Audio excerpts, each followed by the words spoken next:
So we are moving for the first panel, and this panel brings together leading sports lawyers and football industry experts from across Europe to discuss some of the most important legal and governance challenges facing the game today.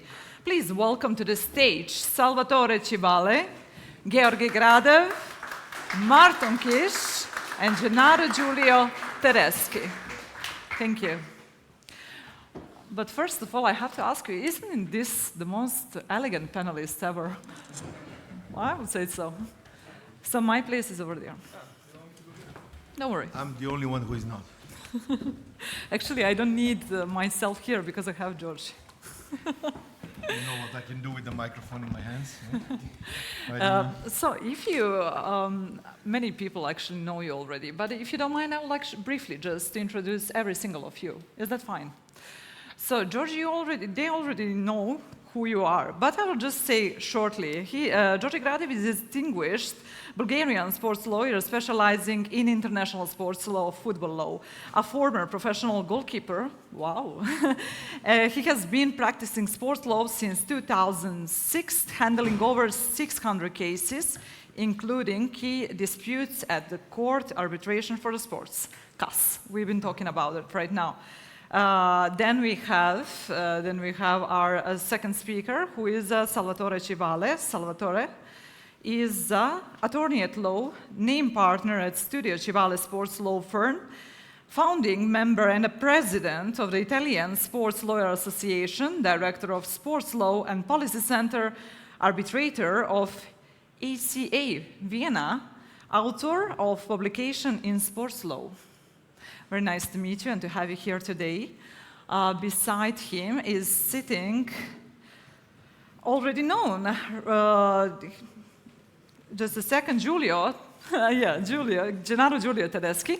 Gennaro Tedeschi is representing more than 130 clients worldwide from 37 nationalities with offices in 5 strategic cities: London, Madrid, Lisbon, New York, and Naples. Subject expert at Pantheon University in sports management, author of the Inside the World of the Football Agent, responsible for the women football and European Union delegate in IFFA, if I'm right? And the last but not the least is another SILA international lawyer, a senior associate. He specialized in sports law, covering every area where their clients actually need assistance. In particular, he most frequently works with football and basketball, but he also works with other athletes in individual sports. Please, Márton, thank you very much for being here. So, first topic of this panel, I would like to talk about FIFA frameworks, which are really common right now and very important and very confusing.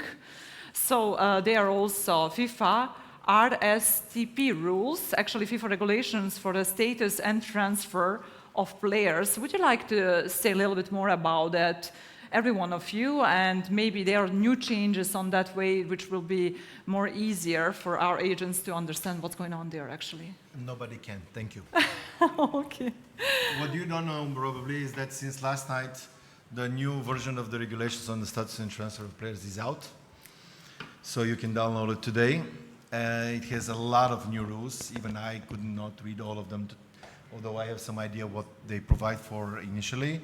I was a bit surprised to see that there is a brand new rule regulating sell-on fees to players. It's a brand new rule in the regulations. You have to look at it. The regulations, what for me is more important from the perspective of a litigator, is that now the minimum compensation that will be due to a player or a club in case of breach of contract will be the residual value.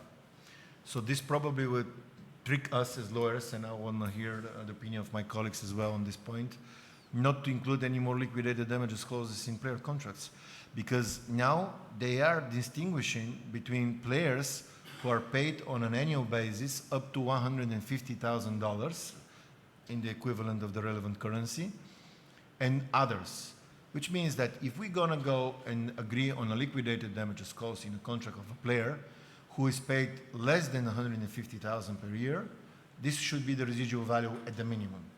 But if the player is paid more, like the top paid players in most top leagues, then it could be even less. But if we don't agree on a penalty clause in the players' contracts, then they will get the residual value. So probably, I haven't put much of a thought on it.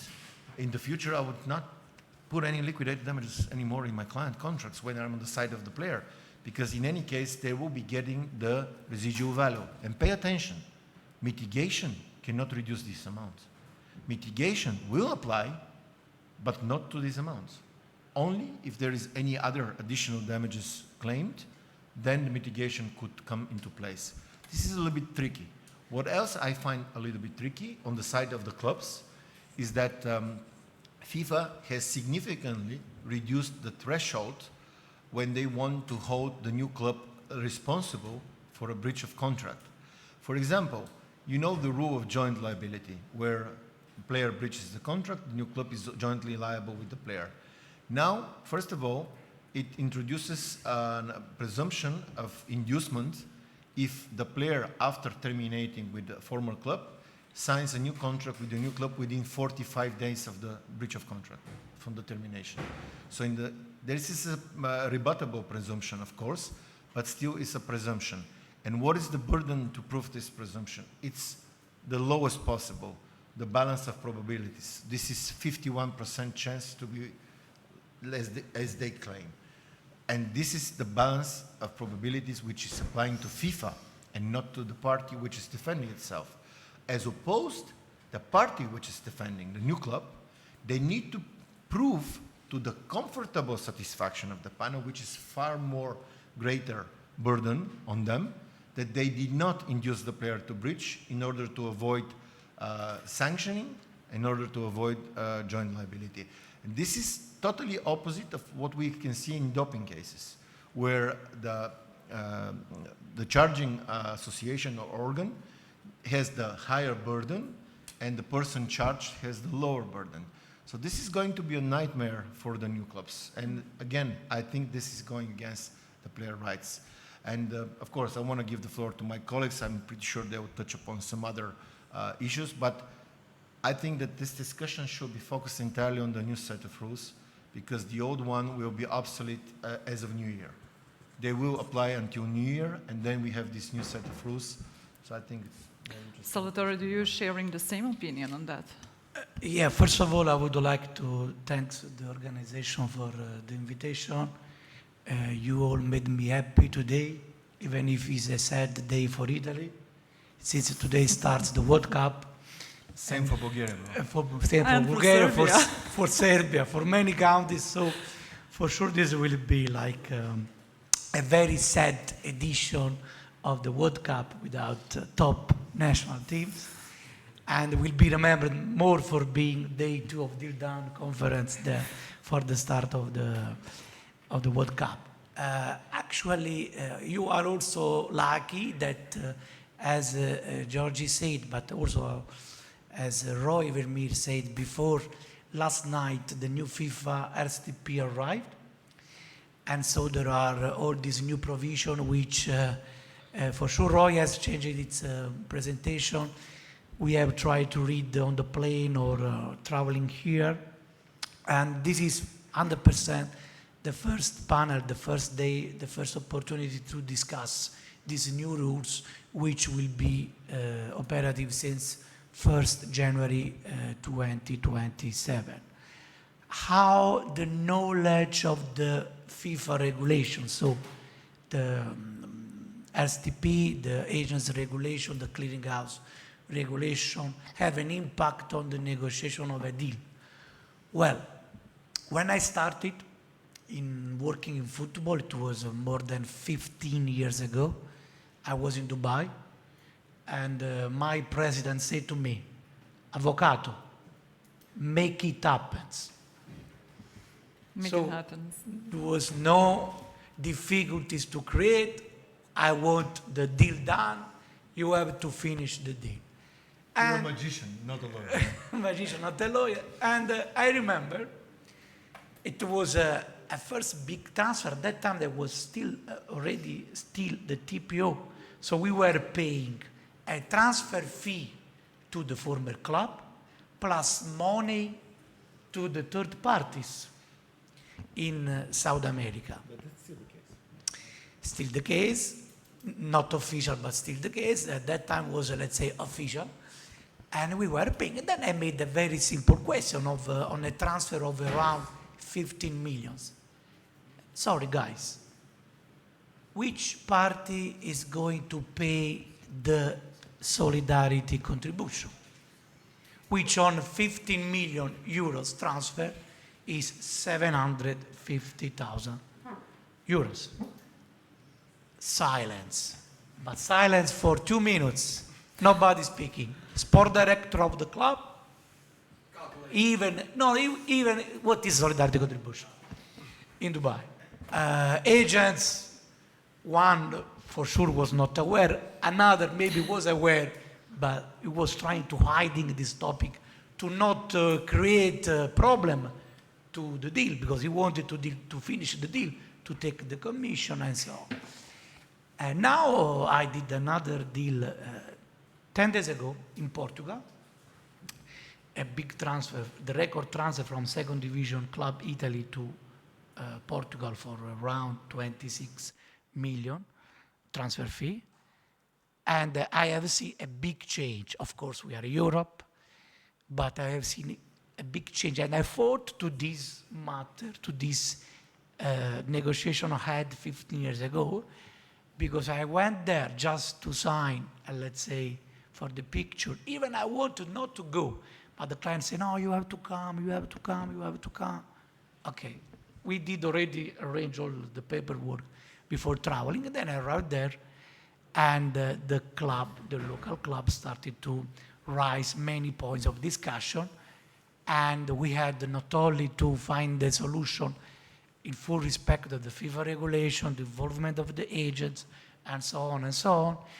Agents regulation in Italy, FIFA license in order to receive the commission from one of the two clubs, so buyer, seller, to indicate the agent's number, license number on the TMS, but also the compliance, the full respect of the local state law regulation about agents in Portugal, which avoid the double representation, the dual representation of clubs, agents. There are strict regulation about conflict of interest and so on. So I see more knowledge, more professionalism among the stakeholders. I must say, the new licensed agents are all agents we have studied, even to pass the FIFA exam. It's not so difficult, but it's even not so easy. And I appreciate this change. In 50 years, I have seen this. And I must admit that the great majority of the stakeholders now are ready to fully comply with the regulations. And actually, we as a lawyer must be a bit creative, and we must even try to get the, I'm not saying approval in the term that the legal reasoning must be approved by the in-house counsel, but try to show where is a risky situation, where not, and how the regulation must be interpreted. So for sure there is an impact. Thank you. I just want Gennaro, to follow of up course. and tell you something practical. What Sal is saying that applies nowadays to all big clubs. And I'll tell you one real secret that needs to stay in this room. We had the same situation with Dembélé moving from Barca to PSG. When the question arose, who's paying the solidarity? Complete silence, complete distortion in the parties' relationship. At 6:15, PSG hung up the phone and said Dembélé is going back to Barcelona. So at 6:30, Barcelona called and said, okay, let's split this amount. But you see, this is small money. I even have a transfer today that's going on with the same problem. This thing with solidarity contribution, but is not regulated in the URSTP in a different way, unfortunately. Thank you. Gennaro, how does it apply to the women football? Thanks for the question. And again, very happy to be with such a friends and professionals we have here, and to see some familiar faces from yesterday. So That's a tricky question, unfortunately, because women's football is always on a side when there is regulations. We have, for the ones that didn't knew me since yesterday, I work also as a legal consultant for clubs into the women's side. So often we have this feeling when we come into negotiating with clubs and navigating into those norms that often, like FIFA, forget simply to, just make an appendix to say those things applies also for the women's side, or not even. Like in the brackets. Would be enough sometimes. But in this case, of course, I'm completely agree with what Georgi and Salvatore was saying. Will be intriguing, definitely, on a legal perspective, understanding also.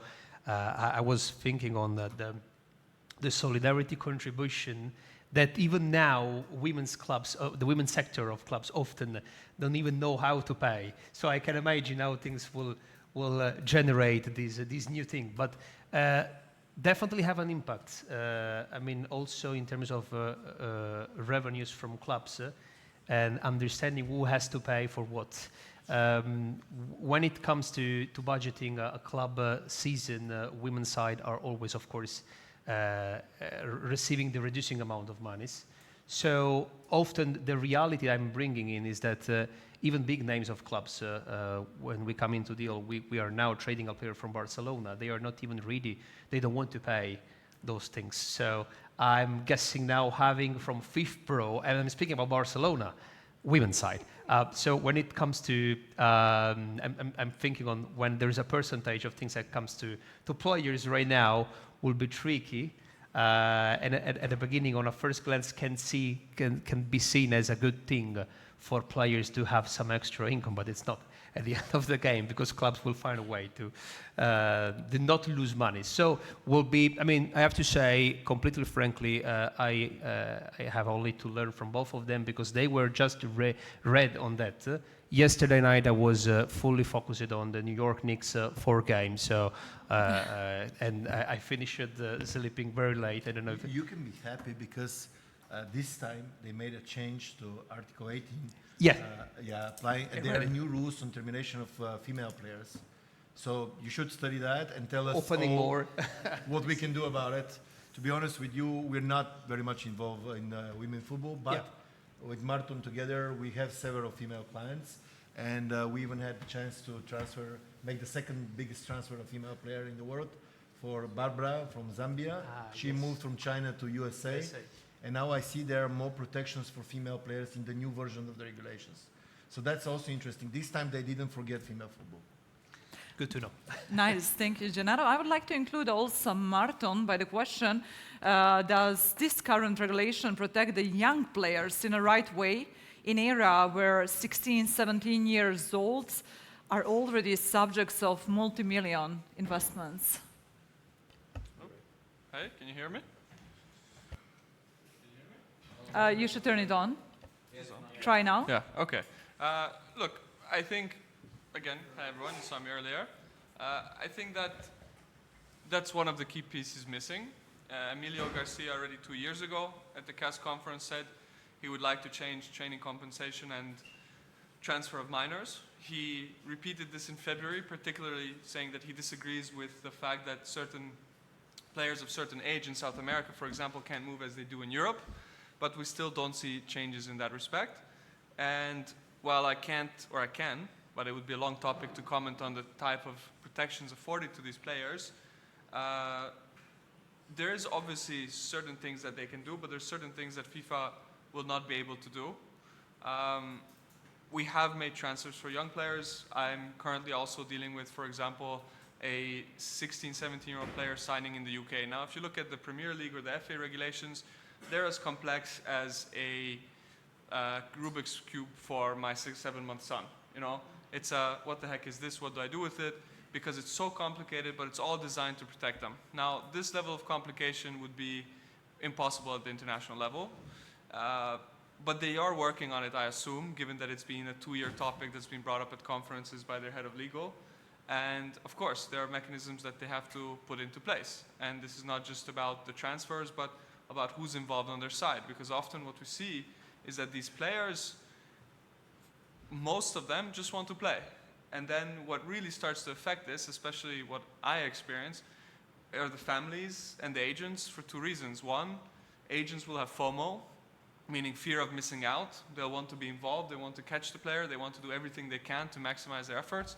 And then second, players at this level, you know, you'll see the amazing stories of humble beginnings, of amazing parents, but more often than not, you'll come across with greed. And I've dealt with parents saying, look, yeah, if this agent gives me 500K, I'll give them my son's signature. And I said, yeah, but that's prohibited. And then when you ask the agency, there are those that will come and say, yeah, we will pay. And at the end of the day, I think one thing that FIFA has done is they tried to look into there were plenty of cases before where the biggest clubs, Real Madrid, Barca, Atletico, Italian clubs, I think, but especially even the English FA, where they were trying to circumvent the minor rules, the biggest English teams taking players, putting them into football that's unofficial, not in the league, but then obviously it was just a circumvention of the rule.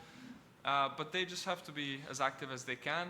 They have to stay on top of things. Even recently, I think in Spain, FIFA had a scandal with minor players. So to keep it short, this current edition, I don't think it addresses it. I'm sure they're working on it. I'm sure that that's a more complicated matter where they need to discuss with stakeholders from bigger organizations. I'm talking EU and perhaps UNICEF. But in this one, they have not done it. And that's what we are here for. And I think all of us here on this panel have dealt with parents, with younger players and agents. And I think all of us have high ethical standards to the level that we'll do our utmost to protect these players. Giulio, you'd like, before.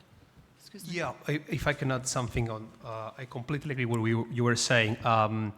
I think that maybe something that has to be highlighted today is that ethics is not like anymore like philosophy in football. So ethics is hard law, we can say, in football. There is code of ethics and code of conduct that players has to accept and sign, no?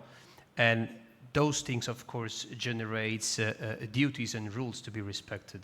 So clearly now ethics often is still seen as something that is like a barrier into the football industry, which is a billionaire football industry, of course, for progressing on the market side. So, you know, if you put ethics, then you cannot do on the commercial side a lot of things, which is not actually, because ethics will bring professionality to the system. And if you respect the code of ethics that clubs says, that associations put into force, then at the end of the game, the last one, which is watching football, which is the supporters, are earning credibility into the system. And if there's credibility, then you're gonna go spending for this product. So like you were well saying about ethics is something we have to take into account, like an accelerator of football, actually.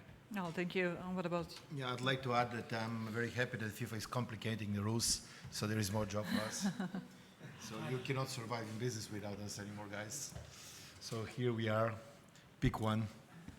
So if anyone from audience would like to add something, ask maybe if you're having also dealing with some kind of complications, especially if you have on this subject minors in your team, and I'm sure you do have a player's talents. We already minors. exhausted these topics with most of them during the last 2 days.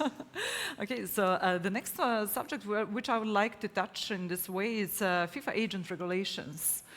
I think for agents is really important. Thank you, that was all, thank you. So in which way FIFA agent regulations generally improve transparency? Since I spoke a lot about the FIFA agent regulations, and you already know my stance, that it's a hodgepodge. I love this word. It's a favorite dish, hodgepodge. You put everything inside and you cook it. I like to pass my time to Márton. To Márton or to Salvatore. Márton is a or great expert also, in the FIFA agent area. We're doing a course for agents to get licensed. Márton is really good in that. So, Marty, what do you think about the agent regulations? Because they already know what I think. Oh, look, I won't go too much on it. I want my colleagues to give their opinion, but I have two main things. One of them is that now, at least with the new RSTP, those of you who already have the license, good job, because now it's just going to get longer and more complicated to get your license. And the second point is that on the transparency question specifically, there is still no transparency. FIFA suspended certain parts of the rules for reasons that we know, right? They're under scrutiny before the European Court of Justice. And still to date, I get questions from agents, where do I publish it? Where do I put my contract? Most federations, like Hungary, where I'm from, they just took the sample agent regulations, copy-pasted, and when you ask them questions, they don't know. So then what do you do? In other parts, like Ukraine, where we have a lot of clients, they're actually quite active. If you talk to them, they'll respond. You can upload it. But there is no publication requirement or transparency. And for me, one of the biggest issues was that FIFA removed the agent directory accessible from the public while it allows agents who have a license to still have it. Why that's restricted to agents to check on other agents while clients should be able to do the same is beyond me. Yes, I understand that if you have a license, that there's a QR code, but at the same time, why can't you just access it? What difference does it make to you? So on that side, I think FIFA sometimes says X and does Y and just lets us in it, and then you try to find the logical answer. Thank you. Salvatore, did they really improve transparency or just shifted disputes into new legal areas? Well, I agree with the colleagues, and I believe that still we are in a jungle, and still top agent, top de facto agent can do the deal with the license, without a license. If it's registered, not registered, doesn't matter. The deal happens when it has to happen. And well, FIFA, of course, is trying to regulate this matter. But as you all know, the regulations are in part suspended, so just the licensing system is working. But still there are big differences. Until a few months ago, in Italy, to be agent in Italy, you had to do an exam with the National Olympic Committee. Then after positive pass of this exam, which was very tough, I was in the commission with civil law, private law. We have a guy here who passed this exam. Very difficult. Congratulations. Maybe we were, no, I don't remember you. Not when I was in the commission. Better. So written oral exam, and then after you go with the federation of your interest, football, basketball, and this is not enough because you don't have the FIFA license. There was at that time, until a few months ago, not automatic recognition of the Italian license. So you could not represent an Italian club on international transfer. Now the situation regarding Italy improved a bit in the sense that FIFA recognized the Italian license, but Italy, so the Italian Federation, does not fully recognize the FIFA license. So if you have a FIFA license and you want to do a deal in Italy, you must still do the deal with an Italian agent, or you must study and do the exam in Italy.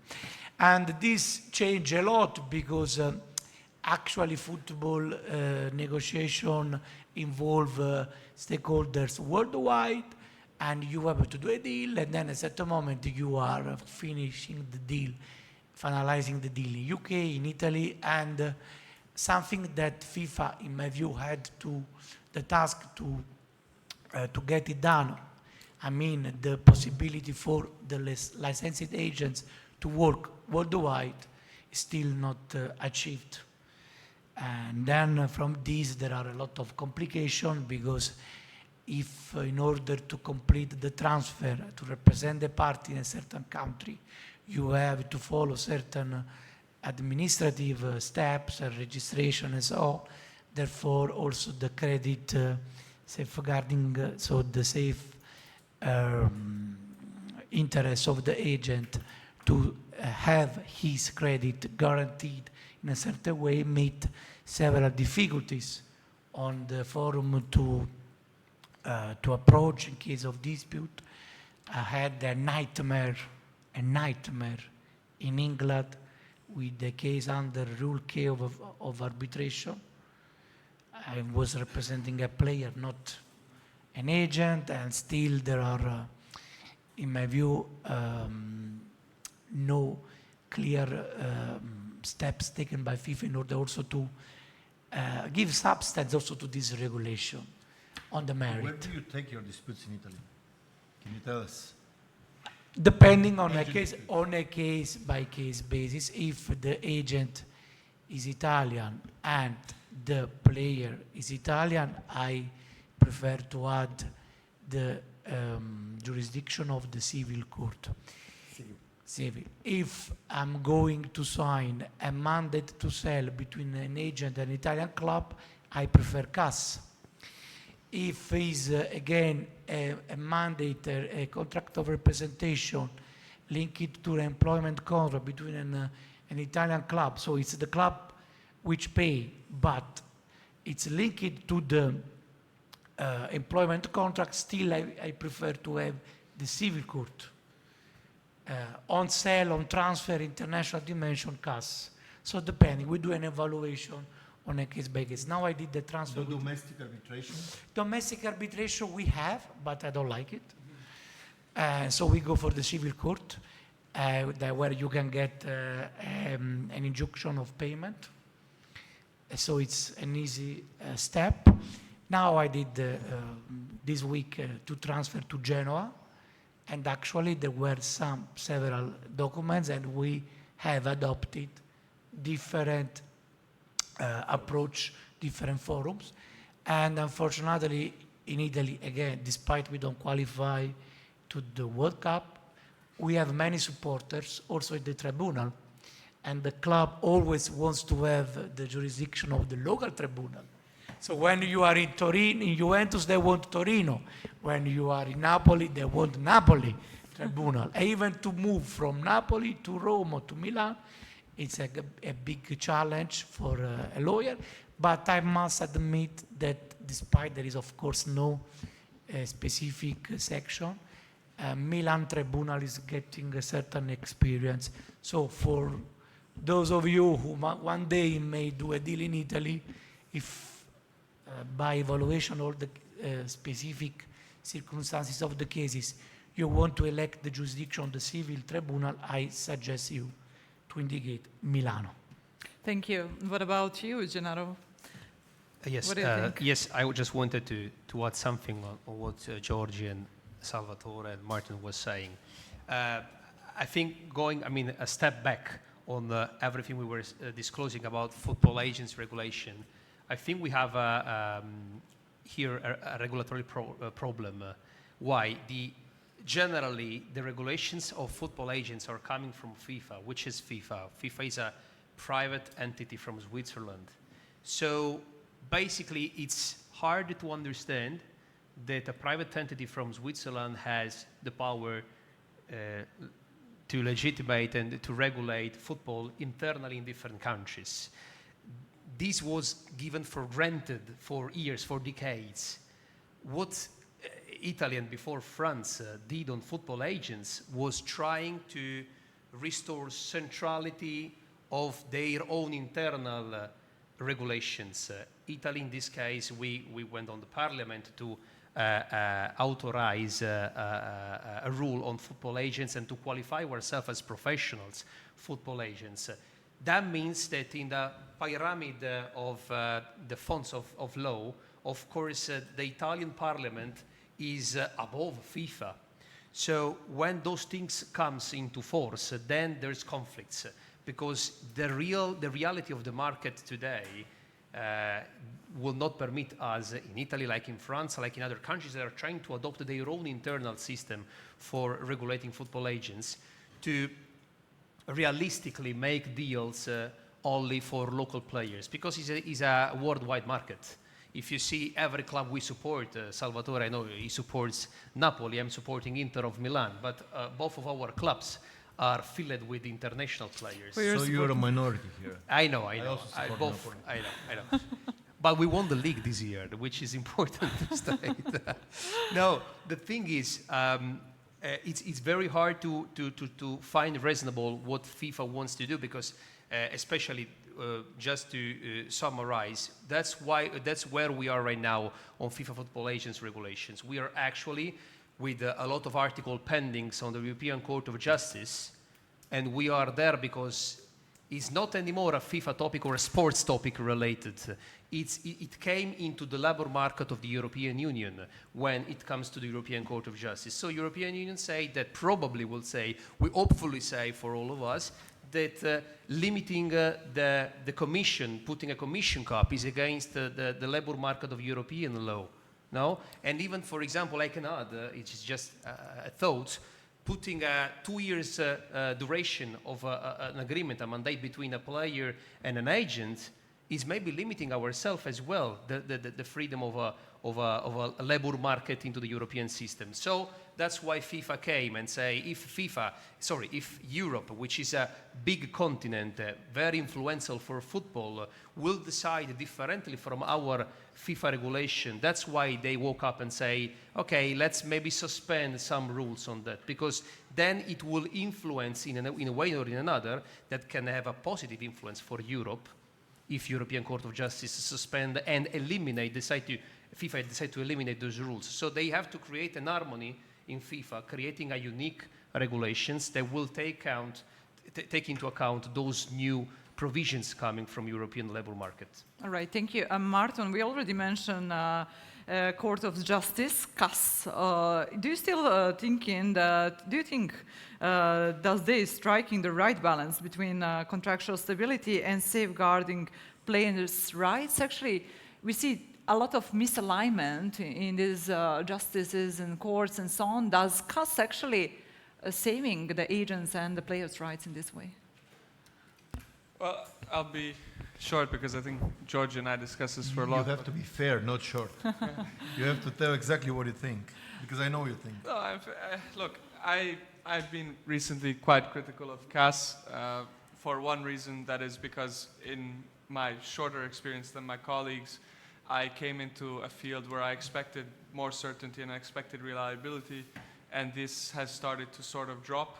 Of course, because FIFA is under more scrutiny by the European Court of Justice, that also means that perhaps CAS is also more, they're more careful. But sometimes I see that it's not even about being careful, it's about that inner core of arbitrators that developed over a certain period of time, and so they influence how decisions are being made. And often we have seen that in certain cases, certain friendships change cases in a direction. Now, that is natural, I suppose, but when it goes against every legal safeguard and reliability, it makes it that it's hard for me also to give clients advice of what we will do. And on the idea of CAS, particularly when we talk about players and clubs, I'll give you 3 practical examples. If I have a player and we go to FIFA, FIFA is free for natural persons. So I have that first instance, see how things will go, and then we can go to CAS, hopefully change it. But already that means that CAS will take a long time, so just that time alone will cause people, of course, that could be in civil court too, but it will cause them to worry about what will happen. And that might push our clients into a weaker position for 2 reasons. One, they don't have money, they want to settle and take something worse. Second, the club will disappear. We've had a lot of cases like that where the club just disappears, and then what do you do? Second side, if it's a club, we have a case now for a club, we're taking the club to FIFA, they have to pay the advance of costs. Fine, they will pay the advance of costs, they have the money for that. But then, what if we lose or we don't get the full decision? Why? Because recently we had FIFA cases where FIFA doesn't apply its own rule correctly, they have young counsels who don't fully understand, they make minor mistakes, and what's my only option? Appeal. Because FIFA is not going to change even that calculation, even if I request it, so you appeal. So you're there at a point where CAS is expensive, now I have to consider legal aid. Can clubs get legal aid? FIFA gives clubs legal aid for category 4, but my Latvian club, who plays in first division, is category 3, with an annual budget of basically 200,000 euros. They don't have 25,000 to pay to CAS, no way. But they will never get this legal aid, and then they lose, and what happens? They have to pay FIFA in the training compensation, EPP, 150K. Okay, they managed to secure a loan and through some stuff, but it was almost a sad story. And then we get to the third point of agents.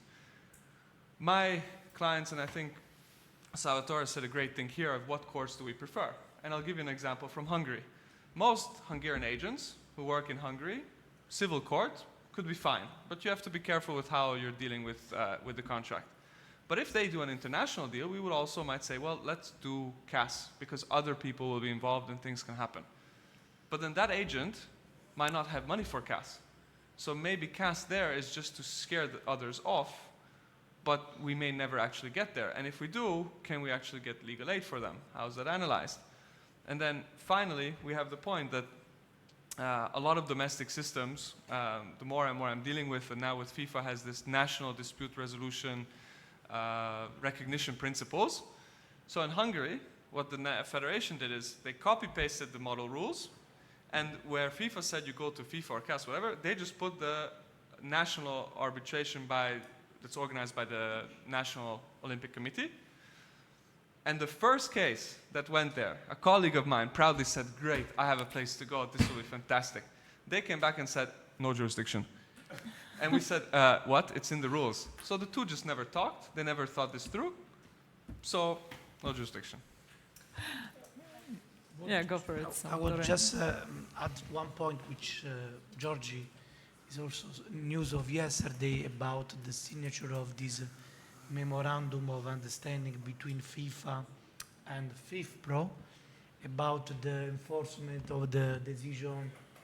Now, again, after maybe 4 years, FIFA has granted again FIFPro some money to pay the debt towards players from club which do not exist anymore and so on, and the amount established is $20 million.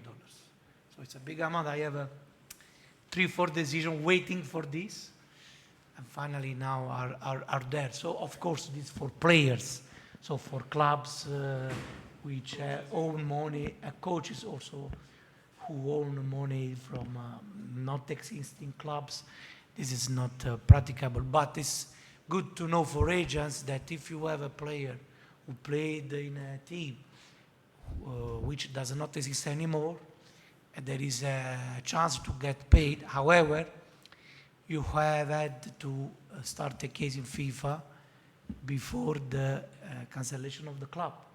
So if you want to start now, FIFA will say no jurisdiction. You had to start before the club was going to finish and services, and now you can apply for recovering a part of the FIFA decision, normally not the full amount, but a good percentage. I even got the 50% in the past. Georgi, does this CAS tribunal is starting to be too powerful lately? It has always been. What really concerns me is the cartel that exists within the court. That's my observation.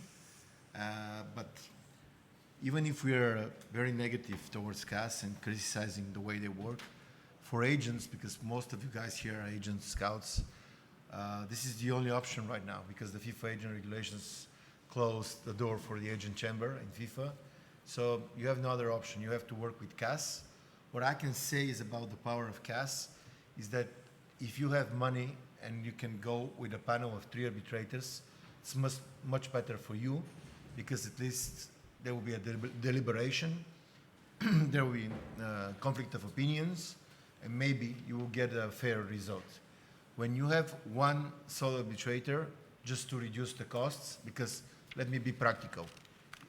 A general case, totally general, for not so significant amount, let's say between 50,000 and 100,000, a sole arbitrator will cost you 25,000 Swiss francs, sometimes even a bit more.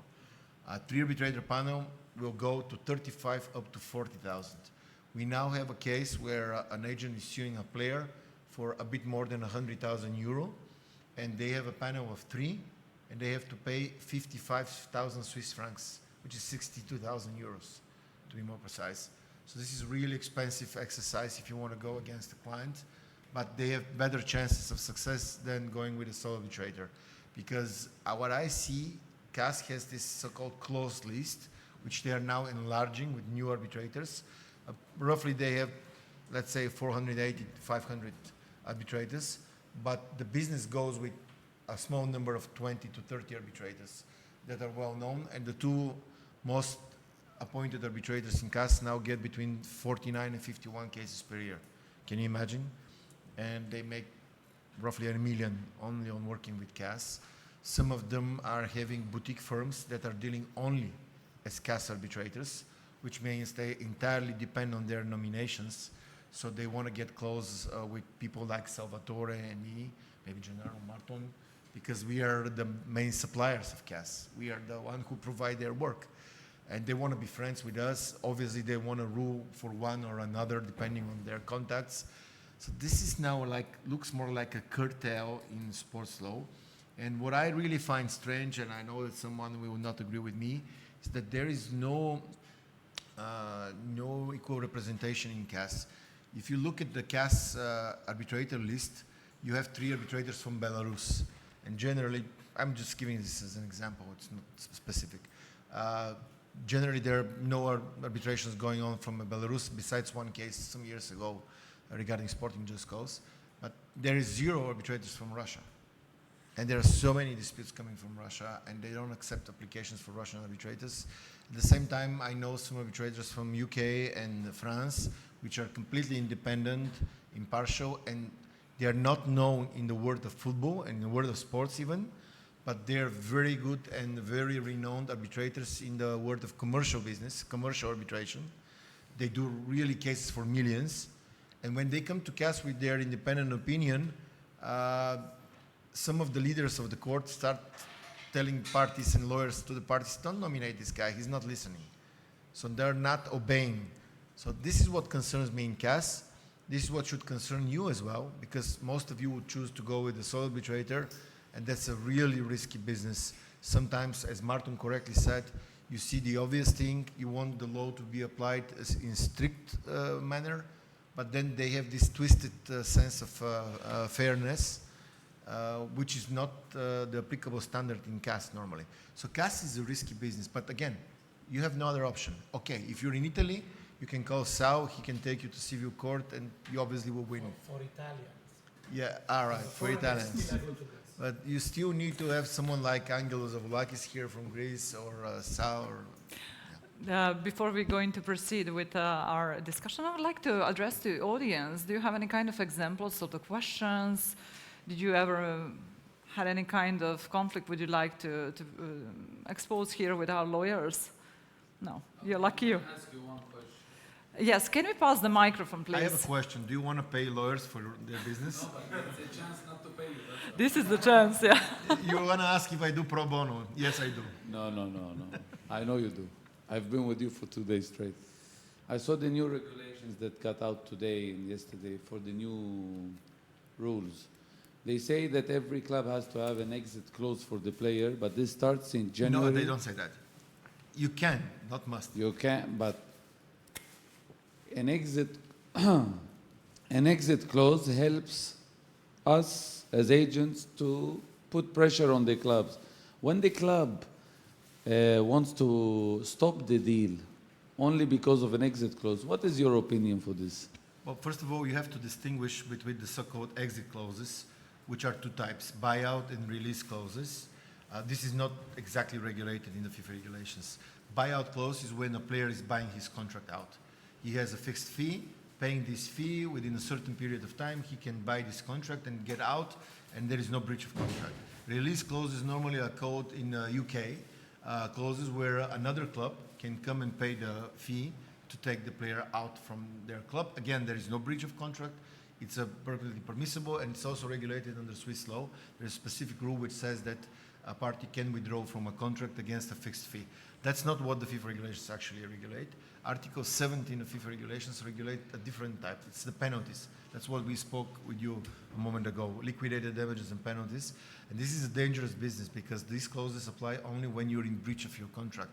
And the breach of the contract has inherent disciplinary consequences, meaning that, okay, you might deal with this clause like a buyout clause, but by paying the amount which is in the contract is not a full stop. You have 2 problems which could arise after that. First and most of all, sanctions. If this is happening within the protected period, which is 3 years if the player has signed under 28, or 2 years if he has signed above 28, you get sporting sanctions, which for clubs could be demolishing. If you ban clubs from registering new players, that's a really huge sanction. and it's difficult. But right now, FIFA has relaxed this regime. You will see in the new regulations, they start first with a fine.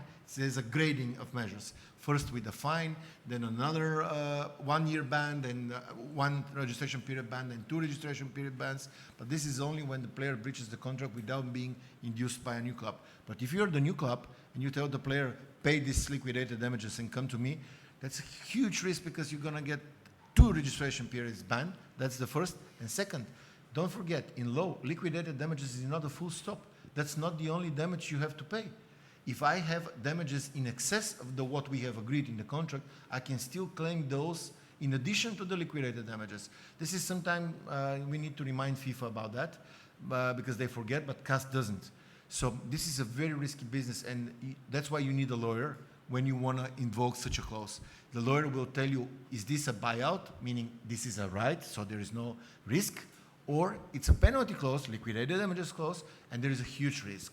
Don't do this on your own. It's like with these movies with BMX bikes where they say at the end, don't do this on your own.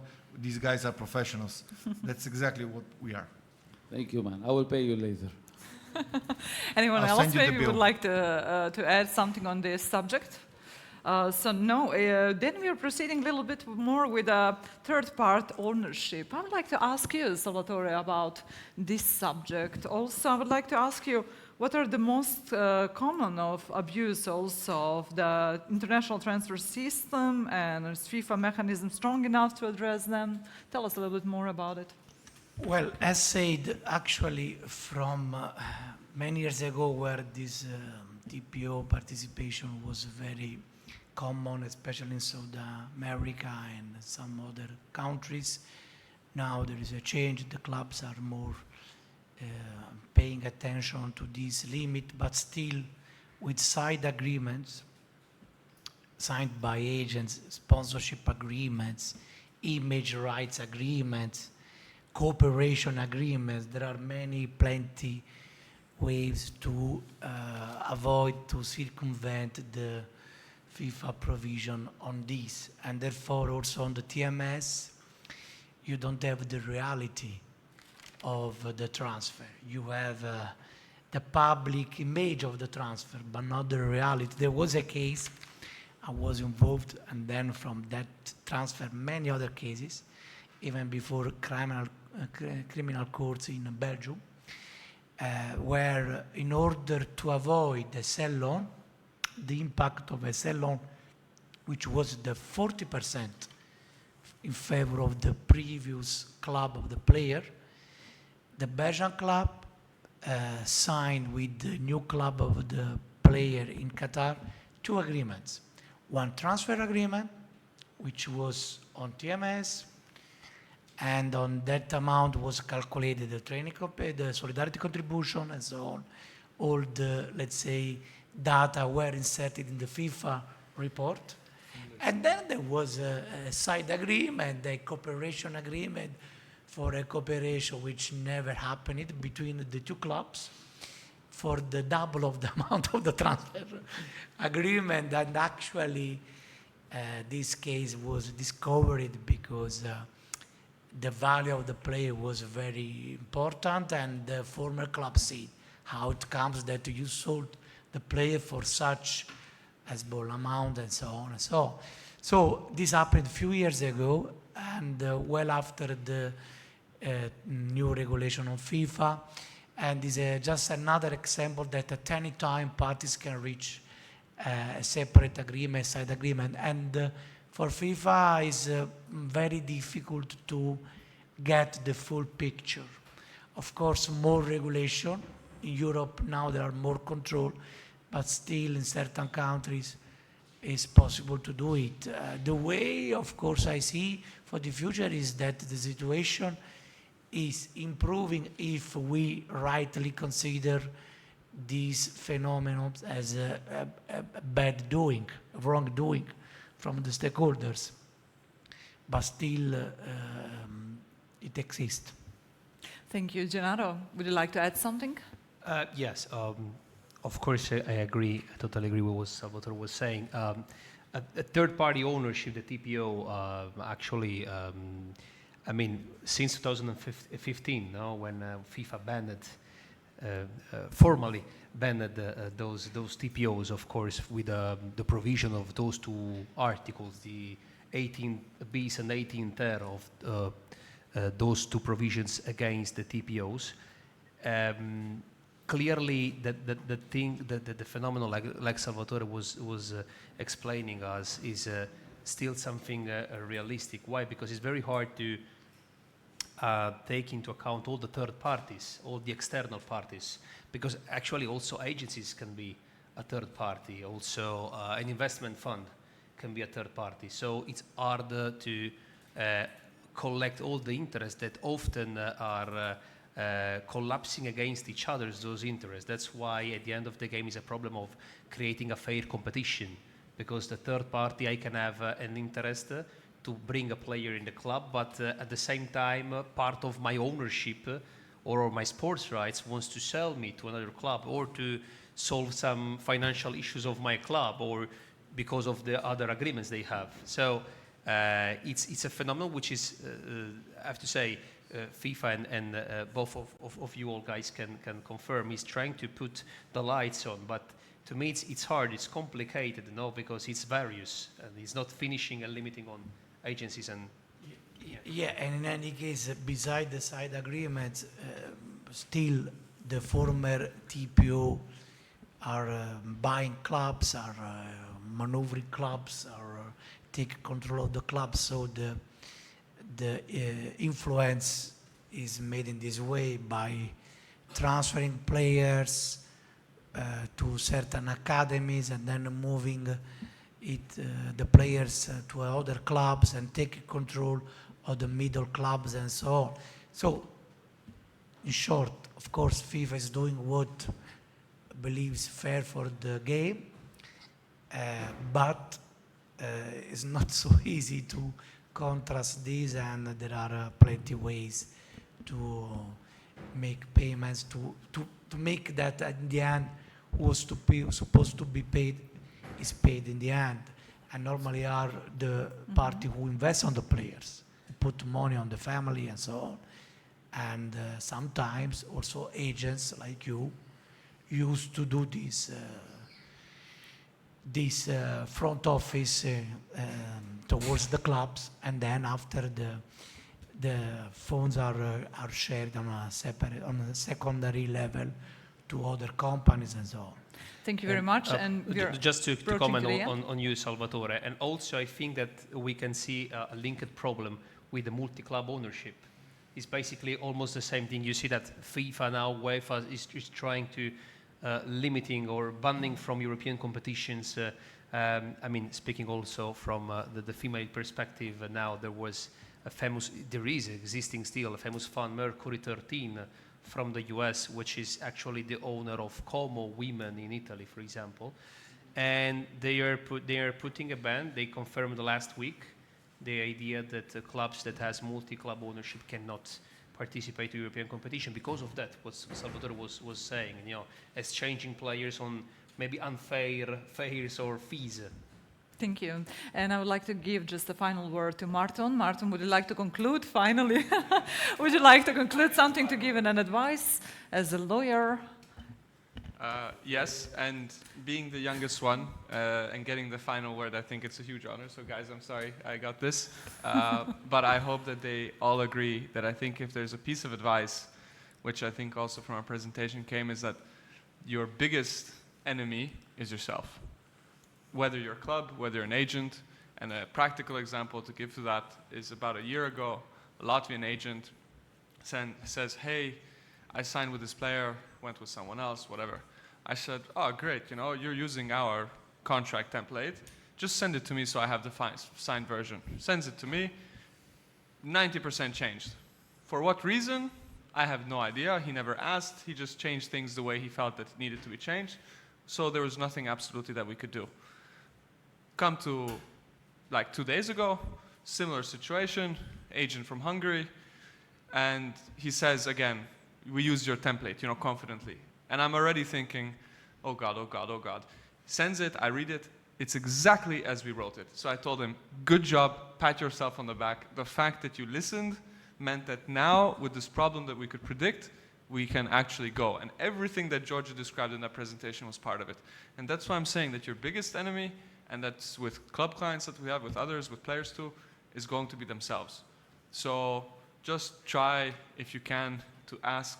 I think, as a joke, obviously, there's always a thing about fees, but at the end of the day, believe me, it saves us a lot of headache if we can give you the advice, if we can work with you, so that later we can actually help you.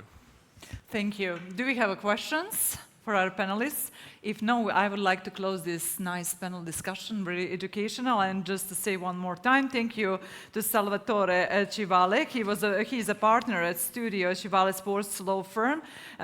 Beside myself, he's a partner and co-founder of Sila International Lawyers. Then we have Gennaro Tedeschi, founder and CEO of Tedeschi and Partners, and Márton Kish, Senior Associate at Sila International Lawyers. Please give warm applause for them. Thank you very much.